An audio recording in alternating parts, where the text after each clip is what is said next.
আসসালামু আলাইকুম, স্বাগত জানাচ্ছি RTV সকালের সংবাদে। আপনাদের সঙ্গে আছি আমি নাবিলা হাসান।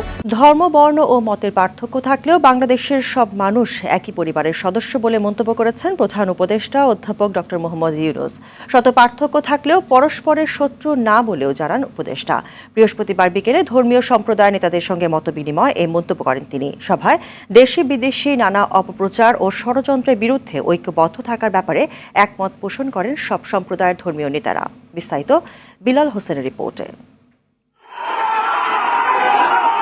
সাম্প্রতিক সময়ে সংখ্যালঘুদের উপর কথিত হামলার ঘটনায় ভারতের হিন্দুত্ববাদী উগ্র দলগুলো বেশ আগ্রাসী প্রক্রিয়ার পাশাপাশি দেশটির কিছু গণমাধ্যম প্রতিনিয়ত প্রচার করছে অতিরঞ্জিত মিথ্যা তথ্য। জবাব চায় রাতে মাওয়া যেতে কেন নিষেধাজ্ঞা জারি হয়েছে। এমন পরিস্থিতিতে জাতীয় ঐক্যের অংশ হিসেবে ফরেন সার্ভিস একাডেমিতে বিভিন্ন রাজনৈতিক দলের নেতাদের পর এবার ধর্মীয় নেতাদের সঙ্গে বৈঠক করেন প্রধান উপদেষ্টা। এ সময় সংখ্যালঘু ইস্যুতে বস্তুনিষ্ঠ তথ্য সংগ্রহে ধর্মীয় নেতাদের সহায়তা চান। আমাদের নানা মত থাকবে, নানা ধর্ম থাকবে, নানা রীতিনীতি থাকবে, কিন্তু পরিবার এক, আমরা সবাই একই পরিবারের সদস্য, এটাতে জোর দিয়েছিলাম। আমাদের শত পার্থক্য সত্ত্বেও আমরা কারোর শত্রু নই, পরস্পরের শত্রু নই। আমরা এক জায়গাতে এক কাতারে ওইখানে চলে আসি যখন আমাদের জাতীয়তার প্রশ্ন আছে, আমাদের পরিচয়ের প্রশ্ন আছে। দেশের সংখ্যালঘুদের উপর কোনো হামলা হচ্ছে না দাবি করে ধর্মীয় নেতারা বলেন, ঘোলা পানিতে মাছ শিকার করছে পরাজিত শক্তি, তা মোকাবিলায় সকল ধর্মের জনগণ ঐক্যবদ্ধ। বিভেদ এবং ফাটল যারা দেখাবার চেষ্টা করছে তাদের সে মিথ্যা প্রপাগান্ডা যেন বিশ্ববাসী বিভ্রান্ত না হয়, আমাদের দেশের মানুষ যেন বিভ্রান্ত না হয়। আমরা ঐক্যবদ্ধ হয়েছি। যে মিডিয়ায় অপপ্রচার চালাচ্ছে তাদের আমরা প্রতিরোধ করব। মিডিয়াতে অনেক উস্কানিমূলক কথা বলা হচ্ছে, কিন্তু আমরা বাংলাদেশের মানুষ, আমরা যে আসলে সম্প্রীতির মানুষ, যে আমরা অনেক ধৈর্যের পরিচয় দিয়েছি। আমাদের মধ্যে ঢুকে একটা বিশৃঙ্খলা তৈরি করে বিদেশে সেটাকে যদি একটা খারাপ কিছু তৈরি করে তাদের স্বার্থ হাসিল করে, এটা আমরা চাই না। আমরা বাংলাদেশে ভালো আছি, আমাদের কোনো সমস্যা নাই। আমরা বলেছি যেখানে যেখানে সমস্যা ছিল আমরা সেটা উল্লেখ করেছি ওনাকে। উপদেষ্টা মাহফুজ আলম বলেন, স্বৈরাচার শেখ হাসিনা সরকারের গণহত্যার স্বীকৃতি ভারতকে দিতে হবে। যেটা হচ্ছে জুলাই গণ অভ্যুত্থানের এবং শেখ হাসিনার নেতৃত্বে যে fascist government, Awami League government যে গণহত্যা চালিয়েছে, এটার স্বীকৃতি আগে ভারতকে দিতে হবে। এটা হচ্ছে প্রথম। এটা স্বীকৃতি দেওয়ার পর এখানে যত ধরনের নিপীড়নের ঘটনা ঘটেছে আমরা আমাদের জায়গা থেকে, গভর্নমেন্টের জায়গা থেকে উদ্যোগ নিয়েছি। ঢাকা দিল্লির সম্পর্কের ক্ষেত্রে ভারতের মিডিয়ার ভূমিকা প্রশ্নবিদ্ধ বলে জানান উপদেষ্টা মাহফুজ আলম। মিস ইনফরমেশন এটা আসলে দুই দেশের বন্ধুত্বপূর্ণ সম্পর্কের জন্য হুমকি স্বরূপ। বিলাল হোসেন, RTV, ঢাকা। গেল 5 আগস্ট বৈষম্য বিরোধী ছাত্র জনতার আন্দোলনে যোগ দিয়ে সাভারে পুলিশের গুলিতে বুকে গুলিবিদ্ধ হন সাভার টেকনিক্যাল অ্যান্ড BM কলেজের শিক্ষার্থী মারুফ মিঠু। পরে হাসপাতালে নেওয়া হলে তার মৃত্যু হয়। এরপর থেকেই পাগল প্রায় নিহতের পরিবার। শোকগাথা স্মৃতি নিয়ে 3 মাস পরও মারুফের পরিবারে বইছে শোক। সাভার থেকে জিয়াউর রহমান জিয়ার তথ্যছবিতে জানাচ্ছেন ইমরুল কায়েস। স্বৈরশাসকের পতনের পর 5 আগস্ট রণক্ষেত্রে পরিণত হয় সাভার উপজেলা। পুলিশের মুহুর্মুহু গুলি আর আন্দোলনকারীদের মিছিল ছিল দিনভর। এই দিন ফ্যাসিবাদী সরকারের পতনের পর মাকে রাজি করিয়ে 2 রাকাত নফল নামাজ শেষে বাসা থেকে বের হন কলেজ পড়ুয়া মারুফ মিঠু। তারপর বাসায় ফিরেন লাশ হয়ে। স্বজনরা জানায়, লেখাপড়ার পাশাপাশি ভালো ক্রিকেট খেলতেন মারুফ। তার পড়ার টেবিল, খেলার ব্যাট, মাথার হেলমেট, কলেজের ব্যাগ সবই এখন স্মৃতি। সেদিন মারুফ বাসা থেকে বের হওয়ার পর অস্থিরতা শুরু হয় মায়ের মনে। খুঁজতে বের হন আদরের সন্তানকে। সেই স্মৃতির মাঝেই সন্তানকে খুঁজে ফিরছেন অসহায় জননী। অদর্শনদের সামনে বা সাভার মডেল থানার সামনে যে এত কিছু হইতেছিল আমরা জানি না। অমনি গুলি করছে, ও স্যারেন্ডার করছিল, তারপরে গুলি করছে। সেই গুলি একদম বুকের এইখানে লাগে ওই পাশটা বেরোয় গেছে। তারপরে পোলাভানে ধরে ওরে নিয়ে যাইতেছিল টলি দিয়ে এনা মেডিকেলে, মুক্তির মোড়ে যায় আর দুমটা বেরোয় গেছে। এদের বিচার যেন বাংলার মাটিতে হয়, এটা যেন আমি দেখতে পারি। সন্তান হারানোর কষ্টে কাতর শহীদ মারুফের বাবা। দোষীদের শাস্তির দাবি বড় ভাইয়ের। যারা জড়িত কেবলমাত্র তাদেরকে যেন শাস্তির আওতায় আনা হয়, তারা ব্যতীত অন্য কাউকে যেন, কোনো নিরপরাধ ব্যক্তিকে যেন শাস্তি দেওয়া না হয়। ডাইনি সরকার কিভাবে ছাত্রদের উপর কেন গুলি চালার, তাকে কি দাবি ছিল, তাকে ন্যায্য দাবির উপর কেন এত অত্যাচার করে, এত গুলি করে, এত ছাত্র জনতাকে তারা নির্বিকার হত্যা করল। আমি এর কঠোর বিচার চাই। অসহায় পরিবারের সদস্যদের চাকরি ও সহায়তায় সরকার এগিয়ে আসবে দাবি স্থানীয়দের। একটা নতুন কর্মসংস্থান বা রিহ্যাবিলিটেশন করার ব্যবস্থা করলে হয়তো এই যারা শহীদ হয়েছে তাদের আত্মা শান্তি পাবে। ইমরুল কায়েস, RTV। টাঙ্গাইলের মুসলিম উদ্দিন হত্যাকাণ্ডের 2 মাস পেরিয়ে গেলেও ধরাছোঁয়ার বাইরে বেশিরভাগ আসামি, ফলে আতঙ্কে দিন কাটছে নিহতের পরিবারে। অভিযোগ আছে মামলা তুলে নিতে বিভিন্নভাবে হুমকি ধমকি দেওয়ার। এদিকে আসামিদের দ্রুত গ্রেফতার ও বিচারের দাবিতে কর্মসূচি পালন করছে এলাকাবাসী। টাঙ্গাইল থেকে কামাল হোসেনের তথ্যছবিতে জানাচ্ছেন ইমরুল কায়েস। গেল 4 অক্টোবর ভূঁইয়াপুর উপজেলার মাটিকাটা এলাকায় সকলের চোখের সামনে এভাবেই কুপিয়ে হত্যা করা হয় মুসলিম উদ্দিনকে। এ সময় আহত হন নিহতের বাবাসহ বেশ কয়েকজন। স্বজনরা জানায়, এ ঘটনায় ভূঁইয়াপুর থানায় হত্যা মামলা দায়ের করলে এ পর্যন্ত 3 জনকে গ্রেফতার করে পুলিশ। তবে 2 মাস পেরিয়ে গেলেও ধরাছোঁয়ার বাইরে রয়ে গেছে প্রধান আসামি সুজন ও রাকিব সহ বেশ কয়েকজন। এতে আতঙ্ক বিরাজ করছে পরিবারে। মামলা তুলে নিতে হুমকি ধামকির অভিযোগও রয়েছে। দরবার থানায় আসছি, আমার ছেলেকে রাস্তায় গ্রেফতার করে কোবায় মারছে সুজন, আকিব, এই লোক আসল আসামি। আমার ছেলেরে যারা যে অবস্থায় খুন করছে তাগর আমি ফাঁসি চাই। মুসলিমকে পরিকল্পিতভাবে হত্যা করা হয়েছে দাবি করে হত্যাকাণ্ডের প্রতিবাদে একাধিক কর্মসূচি পালন করেছে এলাকাবাসী। দাবি তোলেন আসামিদের দ্রুত গ্রেফতার ও দৃষ্টান্তমূলক শাস্তির। দিনে দুপুরে বাজারের ভিতরে মানুষের কুবায়া হত্যা করা হয়েছে, এখনো মেন আসামিগুলো এখনো ধরা হয় নাই। জোট বান্ধা নিয়ে আসে পরিকল্পিতভাবে তাকে হত্যা করে। হত্যার মেন নায়ক হয়েছে এই সুজন আর রাকিব। এই মারার পিছনে কে কে আছে, ইঙ্গিত দাতা কে কে, তাদেরও যেন আনা হয় এই শাস্তির আওতায়। আসামিদের গ্রেফতারে চেষ্টা চালানো হচ্ছে বলে জানান এই কর্মকর্তা। আমরা ওই ঘটনার সাথে জড়িত যে এজাহার নামে 3 জন আসামিকে ইতিমধ্যে গ্রেফতার করেছি। কোনো আসামি বাইরে নেই। আমাদের সর্বোচ্চ পরিমাণে গুরুত্ব দিয়ে আমরা এই আসামিদের খুঁজে বেড়াচ্ছি। দ্রুত আসামিদের গ্রেফতার ও বিচারের আওতায় আনা হবে এমনটাই প্রত্যাশা এলাকাবাসীর। ইমরুল কায়েস, RTV। চলতি বছর শীতের শুরুতেও তুলনামূলক কমছে না ডেঙ্গুর প্রকোপ। চিকিৎসকরা বলছেন অন্যান্য বছরের তুলনায় এই হার অনেক বেশি। ডেঙ্গুতে মৃত্যু সংখ্যার দিক দিয়েও বিশ্বে বাংলাদেশ শীর্ষে। বিশ্ব স্বাস্থ্য সংস্থার তথ্যে বাংলাদেশে এই হার 0.5%। এদিকে সরকারের করা এবারের বর্ষা জরিপ বলছে অ্যাডিসের লার্ভা চিত্র শঙ্কাজনক।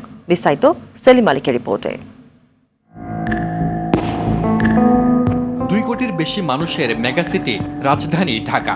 এখানে বেঁচে থাকতে নগরবাসী আয় বাড়াতে যতটা না সচেতন, তাদের জীবন ধারণে বসবাসের চারপাশ সম্পর্কে ততটাই অসচেতন। এখানে জলাশয় প্রায় হারিয়ে গেলেও যতটুকু আছে সেটুকুতেও নেই যত্ন। ময়লার ভাগাড় হয় ডেঙ্গুর জীবাণুবাহী এডিস মশার জন্ম আর উৎকৃষ্ট আবাস।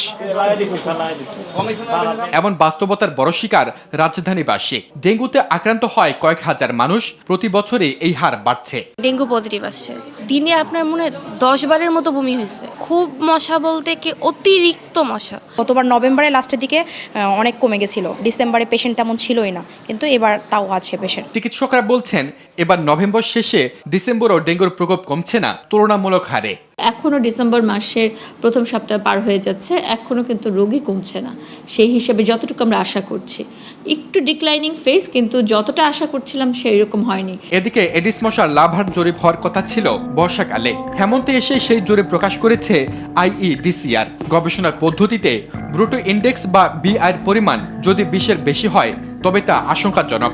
সে হিসেবে ঢাকার 99টি ওয়ার্ডের মধ্যে 56টি ওয়ার্ডেই BI 20-এর উপরে। এর মধ্যে ঢাকার দক্ষিণ সিটিতে 35টি ওয়ার্ড এবং উত্তর সিটিতে 21টি ওয়ার্ড। এবার 2 সিটিতে গড় BI 22.71 পয়েন্ট। সিটি কর্পোরেশন থেকে যে আসলে মশক নিধনের জন্য যে স্প্রে বা মসকিটো বা ওরা যে ওষুধগুলো ব্যবহার করছে বা ড্রেন পরিষ্কার পরিচ্ছন্ন যে কাজ করছে, এটা আরও একটু গতিশীল করতে হবে। এডিস মশার বংশ বিস্তারকে আগে রোধ করতে হবে, তাহলে আমরা পরবর্তীতে ডেঙ্গুটা রোধ করতে পারব। বিশ্ব স্বাস্থ্য সংস্থার প্রতিবেদনে দেখা গেছে এবছর ডেঙ্গুতে আক্রান্ত ও মৃত্যুর সংখ্যায় বিশ্বের প্রথম স্থানে রয়েছে ব্রাজিল। তবে মৃত্যু হারে শীর্ষে বাংলাদেশ। ব্রাজিলের তুলনায় বাংলাদেশের মৃত্যুর হার 9 গুণ বেশি। এই হার 0.5%। সেলিম মালিক, RTV, ঢাকা। দেশের বিভিন্ন জেলায় বেড়েছে শীতের প্রকোপ। ঘন কুয়াশায় চারদিক ঢেকে আছে দেশের সর্ব উত্তরের জেলা পঞ্চগড়ে। রাত থেকে টিপ টিপ বৃষ্টির মতো ঝরছে কুয়াশা। তীব্র শীতে দুর্ভোগ পোহাচ্ছেন নিম্ন আয়ের খেটে খাওয়া মানুষরা। সকাল 6টায় এই জেলার সর্বনিম্ন তাপমাত্রা রেকর্ড হয়েছে 12.3 ডিগ্রি সেলসিয়াস। একদিনের ব্যবধানে দিনাজপুরে হিলিতে তাপমাত্রা কমে বেড়েছে শীতের প্রকোপ। শীত বাড়ায় কষ্ট পাচ্ছেন ছিন্নমূলরা। সকাল 6টায় জেলার সর্বনিম্ন তাপমাত্রা রেকর্ড হয়েছে 12 ডিগ্রি। চুয়াডাঙ্গায়ও দিন দিন কমছে তাপমাত্রা। শীত বাড়ার সঙ্গে সঙ্গে শীতজনিত নানা রোগে হাসপাতালে বাড়ছে রোগীর সংখ্যা। সকালে জেলার সর্বনিম্ন তাপমাত্রা 13.5 ডিগ্রি সেলসিয়াস রেকর্ড করেছে চুয়াডাঙ্গা আবহাওয়া অফিস। কুড়িগ্রামে তাপমাত্রা কিছুটা বৃদ্ধি পেলেও কুয়াশায় ঢেকে আছে চারপাশ। ঠাকুরগাঁওয়ে জেঁকে বসেছে শীত। দর্শক, এই বিষয়ে বিস্তারিত জানাতে পঞ্চগড় থেকে সরাসরি যুক্ত হচ্ছেন সহকর্মী হারুনুর রশিদ। হারুন, পঞ্চগড়ে তাপমাত্রা 12 ডিগ্রিতে আছে, তো এই মুহূর্তে শীতের তীব্রতা কেমন জানাবেন?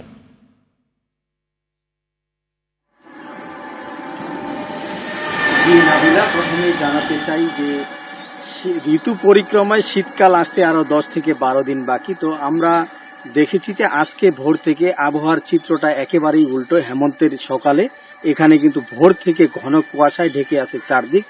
গতকাল রাত থেকেই টিপ টিপ করে ঘন কুয়াশা পড়ছে, সেই সাথে কিন্তু মৃদু বেগে ঠান্ডা হাওয়া বয়ে যাচ্ছে। এই কারণেই কিন্তু আসলে শীতের তীব্রতাটা আমরা গতকাল রাত থেকে দেখছি অনেকটা বেড়ে গেছে এই জেলায়। সেই সাথে আমরা দেখছি যে জনজীবনে একটা নেতিবাচক প্রভাব পড়েছে, কারণ যখনই এখানে ঘন কুয়াশা পড়ে তখন কিন্তু এখানে দরিদ্র যে শীতার্তরা আছে, ছিন্নমূল এবং নদী পাড়ের যে মানুষরা আছে, তারা কিন্তু অসহায় হয়ে যায়, কারণটা শীতবস্ত্রের একটা অভাব থাকে।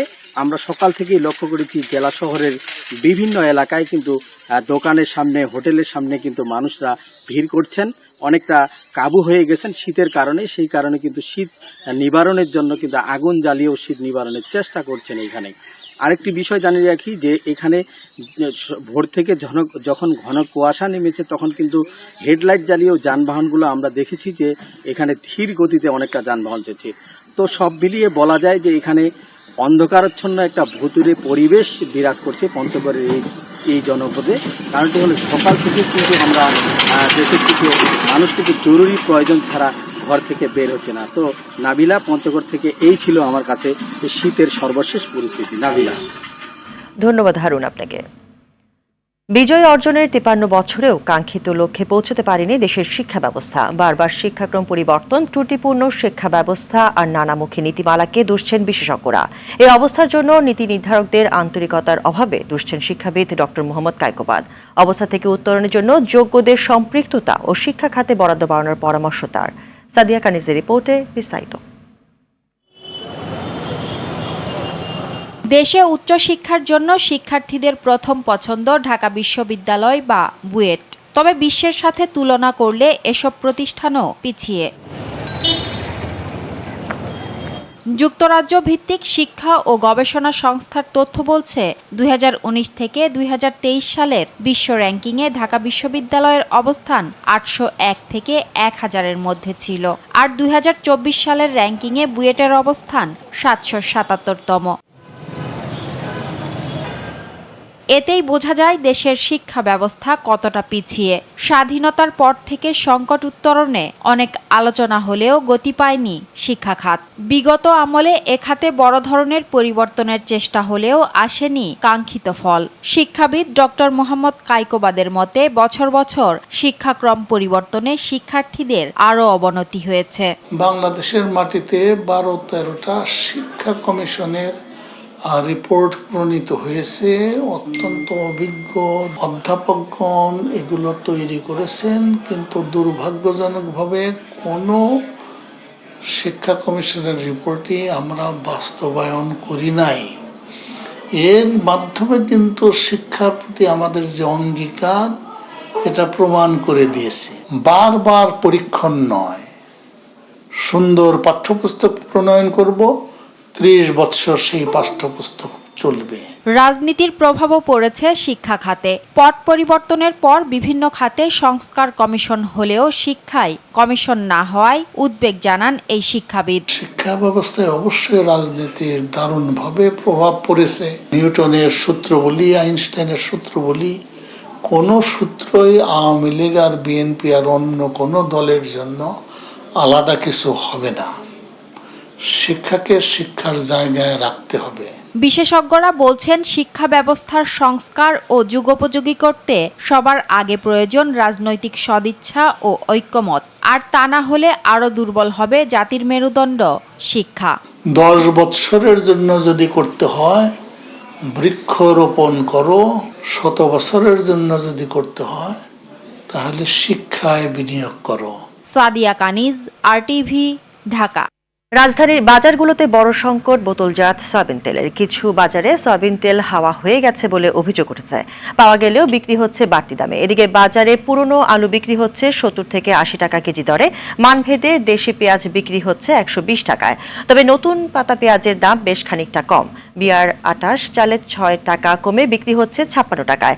সরবরাহ বাড়লেও 50 টাকার উপরে বিক্রি হচ্ছে বেশিরভাগ শীতের মৌসুমী সবজি।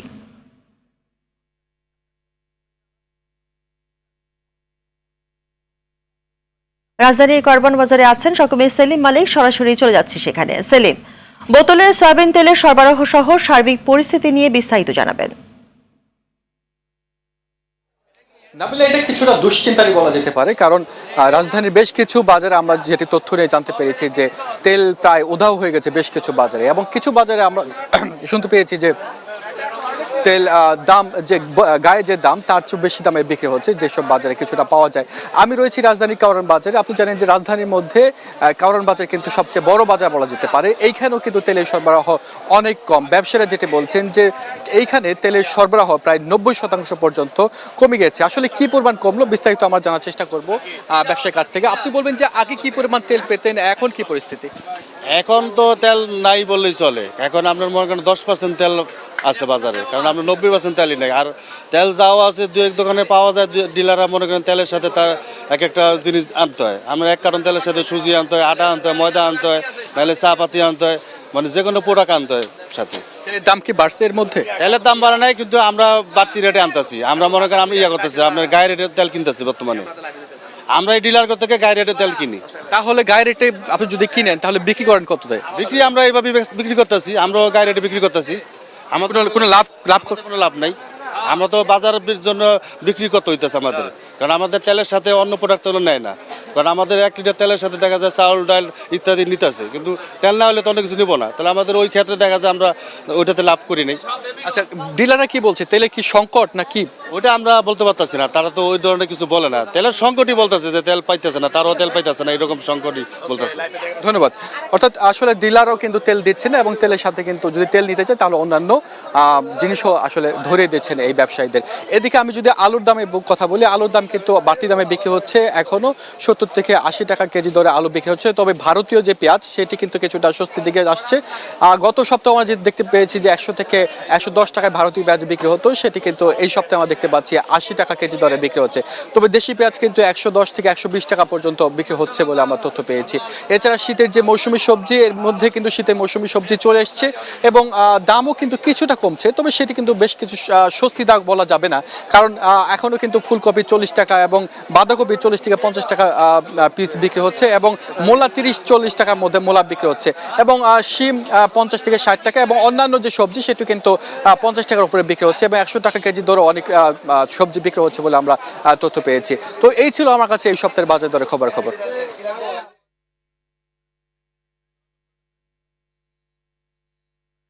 ধন্যবাদ সেলিম আপনাকে। বাংলাদেশিদের সংখ্যা উল্লেখযোগ্য পরিমাণে কমে যাওয়ায় হাহাকার দেখা দিয়েছে ভারতের পশ্চিমবঙ্গ প্রদেশের শিলিগুড়িতে। সেখানকার ব্যবসা বাণিজ্য ও বাসিন্দাদের জীবিকায় দেখা দিয়েছে চরম সংকট। এই পরিস্থিতি চলতে থাকলে অনেকে কিছুদিনের মধ্যে পথে নামতে হবে বলে জানিয়েছে শিলিগুড়ি ব্যবসায়ীরা। এক প্রতিবেদনে এই তথ্য জানায় ANI। সংকটের সমাধানে ভারতের কেন্দ্রীয় সরকারকে ব্যবস্থা নেওয়ার আহ্বান জানিয়েছেন তারা। মূলত বাংলাদেশের সঙ্গে ভারতের কূটনৈতিক সম্পর্কে টানাপোড়েন ইস্যুতে এবার শিলিগুড়ির অর্থনীতিতে বিরূপ প্রভাব পড়ছে।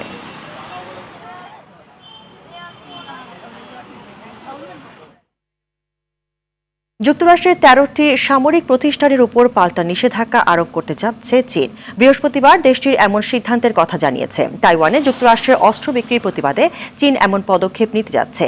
এক প্রতিবেদনে এ তথ্য জানায় রয়টার্স। চীনের পররাষ্ট্র মন্ত্রণালয় জানিয়েছে, তাইওয়ানের কাছে যুক্তরাষ্ট্র $385 মিলিয়ন বিভিন্ন যন্ত্রাংশ এবং F-16 যুদ্ধবিমান এবং রাডার বিক্রিতে এই সিদ্ধান্ত নেওয়া হয়েছে। বেজিংয়ের দাবি এর মাধ্যমে তাদের সার্বভৌমত্ব এবং আঞ্চলিক অখণ্ডতা লঙ্ঘনের শামিল। বাংলাদেশ প্রিমিয়ার লিগ ফুটবলের হাই ভোল্টেজ ম্যাচে আজ বসুন্ধরা কিংসের মুখোমুখি হবে মোহামেডান স্পোর্টিং ক্লাব। প্রথম ম্যাচে বড় ব্যবধানে জয় নিয়ে তালিকার শীর্ষে রয়েছে বসুন্ধরা। এই ম্যাচে তারই ধারাবাহিকতা ধরে রাখতে চায় বর্তমান চ্যাম্পিয়নরা। আর তালিকায় 2-এ থাকা মোহামেডান জমজমাট এই লড়াইয়ে জয় নিয়ে জায়গা করতে চায় শীর্ষে। কুমিল্লার শহীদ ধীরেন্দ্রনাথ দত্ত স্টেডিয়ামে ম্যাচটি শুরু দুপুর 2:30টায়। একই সময় আরেক ম্যাচে চট্টগ্রাম আবাহনীর প্রতিপক্ষ রহমতগঞ্জ। জয় মিশন নিয়ে মাঠে নামবে দুই দল। আগামী বছরের 15 জুন থেকে 13 জুলাই যুক্তরাষ্ট্রে অনুষ্ঠিত হবে 2025 ফিফা ক্লাব বিশ্বকাপ। বৃহস্পতিবার জমকালো আয়োজনে অনুষ্ঠিত হয়েছে আসরটি ড্র। এবারে ফিফা ক্লাব বিশ্বকাপ অনুষ্ঠিত হবে 12টি ভেন্যুতে। 8টি গ্রুপে আসরে অংশ নেবে 32টি দল। গ্রুপ এতে লিওনেল মেসির ইন্টার মিয়ামি লড়বে পালমেইরাস এফসি পোর্তো আল আহলির বিপক্ষে। গ্রুপ বিতে পিএসজি, অ্যাটলেটিকো মাদ্রিদ ছাড়াও রয়েছে বোটাফোগো ও সিয়াটল সাউন্ডার্স। গ্রুপ সিতে জায়গা পাওয়া বায়ার্ন মিউনিখ নকআউট পর্বে যেতে লড়বে অকল্যান্ড সিটি, বোকা জুনিয়র্স ও বেনফিকার বিপক্ষে। গ্রুপ ডিতে রয়েছে Flamengo, Esperance Sportive de Tunis, Chelsea ও ক্লাব লিওন। এছাড়াও গ্রুপ ইতে ইন্টার মিলান, এফতে বরুসিয়া ডর্টমুন্ড, জিতে ম্যানচেস্টার সিটি ও জুভেন্টাস এবং গ্রুপ এইচে রয়েছে রিয়াল মাদ্রিদ, আল হিলাল। টুর্নামেন্টের উদ্বোধনী ম্যাচে মায়ামির হার্ড রক স্টেডিয়ামে লিওনেল মেসির ইন্টার মায়ামি মুখোমুখি হবে মিশরের ক্লাব আল আহলি।